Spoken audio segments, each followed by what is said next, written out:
I don't know how many people used to watch the television show Mad TV. Mad TV was essentially an alternative Saturday Night Live in the late 90s, early 2000s that was constantly on Comedy Central after Comedy Central lost the rights to broadcast old Saturday Night Live episodes. They had this little segment, which was essentially a dating service. You know, those dating service things, ads that you would see where a person's like got a camcorder in front of them and they're explaining the things that are good about them and bad about them. Well, they had a TV show called Lowered Expectations where it was just people that were available to date and you understood why they were available to date. Lowered Expectations, everybody.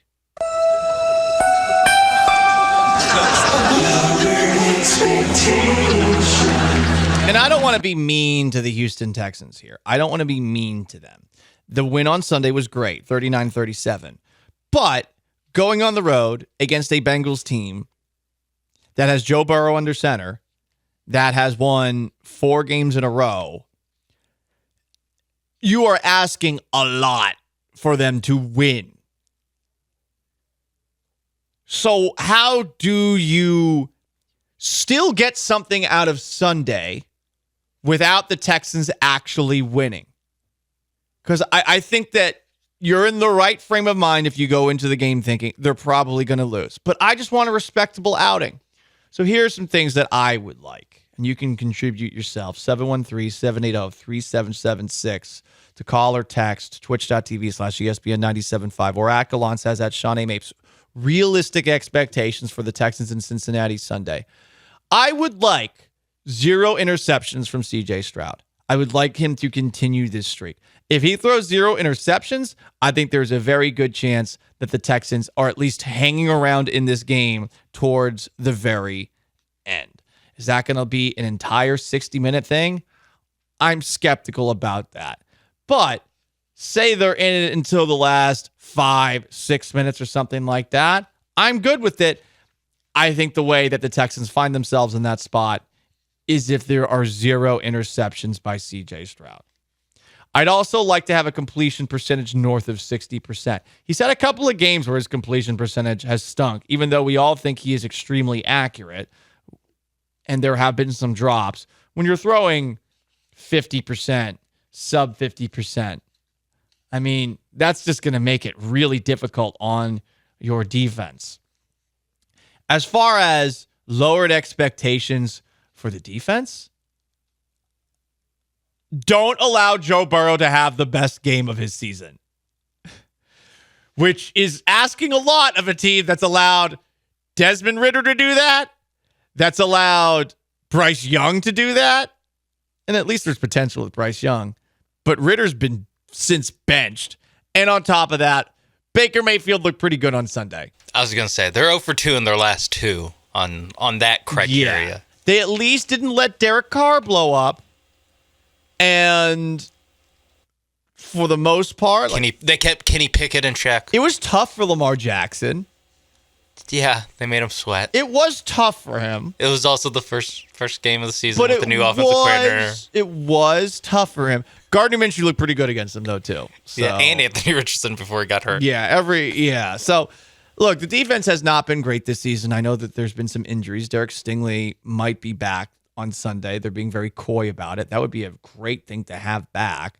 Stingley for that game. But Burrow, in his last couple of games, he threw for 348 yards and 2 touchdowns against the Bills Sunday night. Against the 49ers, did you see what his completion percentage was against the 49ers? 87.5. Jesus. That is a really good number against a really good defense, no matter how poorly San Francisco's playing right now. That's like you're at an SEC school playing a non-conference opponent.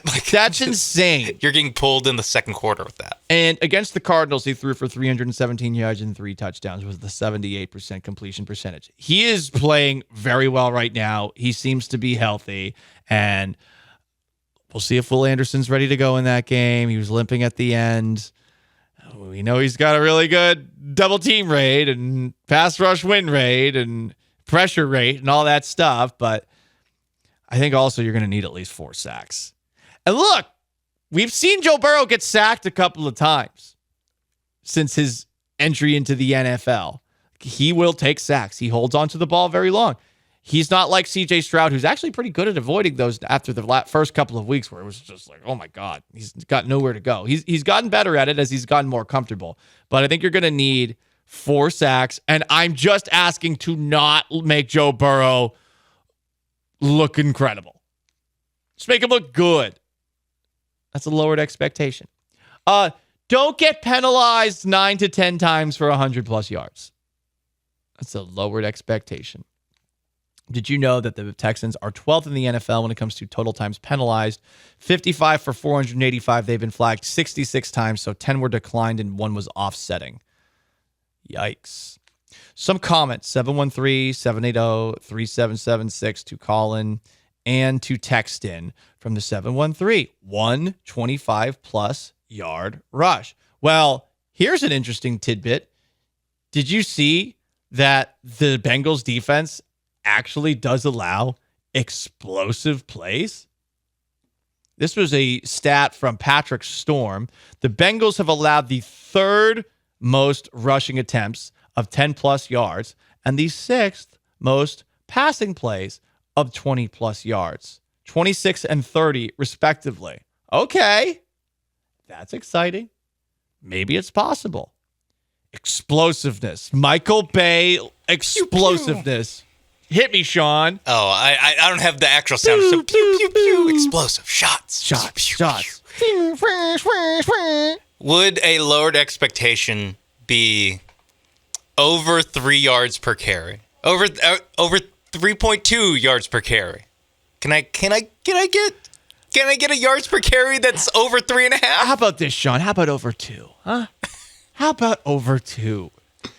That is realistic. Look, the offensive line just can't block for the ground game. I don't think it's the running back's fault. And I know people are losing their minds with the amount of times that the Texans are running. They had to do it a little bit. You got to help your offensive linemen out. If you have your offensive linemen dropping back for an entire game, they're going to be tired at the end. You have to have them going forward and shoving the defensive linemen from time to time. It is dumb, but it makes sense. The problem is when the Texans go forward and shove the defensive lineman, the defensive linemen just shove right back. They do shove right back. They can't get them. Can't get them moving anywhere. Yeah. They have to call reverses to Xavier Hutchinson to gain 12 yards. Hey, you know what, though? That play worked. So did the I don't even know what you call it, the little pitch out from Singletary to Stroud. That also worked. That worked. Those are like the 2 most explosive run plays. Lowered expectation. Again, the Bengals are a good team. This is not me trying to make fun of or disparage the Texans. I'm just expecting Sunday to be a very difficult game for the Texans. I would like to see 1 or 2 plays that make me say, Bobby Slowick, huh? Mother-sucking offensive genius. Ooh, yeah. I want Emmanuel Acho to give me like a 2-minute video that also ends with like a link to a promo code for a discounted rate on his book. I've told this story once before, but I remember coming back from the wedding week that I went to in Puerto Rico. I'm just absolutely hungover. Had COVID, and I'm walking by a bookstore, and on the front of the bookstore, there's just a book by Emmanuel Acho. It's hardcover, and I'm like, who in their right mind on a plane would want to buy an Emmanuel Acho book? Who? What? People who don't know who Emmanuel Acho is, and they look at him, they're like, "This looks interesting enough," and then they get on the plane, they open up, they're like, "What? What am I reading?" If there's a chapter about honey hole like that, that would be a little dangerous. They should put that on the cover. Well, sex does sell, as do honey holes. Honey hole shots by Emmanuel Acho. There's a lot of opportunities for honey hole shots against this Bengals defense, I'll tell you. So these are what the things I'm looking for against the Bengals on Sunday for the Texans. I am cautiously optimistic about them putting up a good effort. I feel like at the very least they've shown over the last couple of weeks that they will always be competitive. I thought against the Ravens, for the most part, they were in that game. Colts game got out of hand. But for the most part this year, outside of the Colts game, this has been a team that has either won in rather convincing fashion or has hung around all game long. Cincinnati is just going to be the toughest one that they face. to this point, and potentially all year long as well if you look at their schedule to wrap up the season.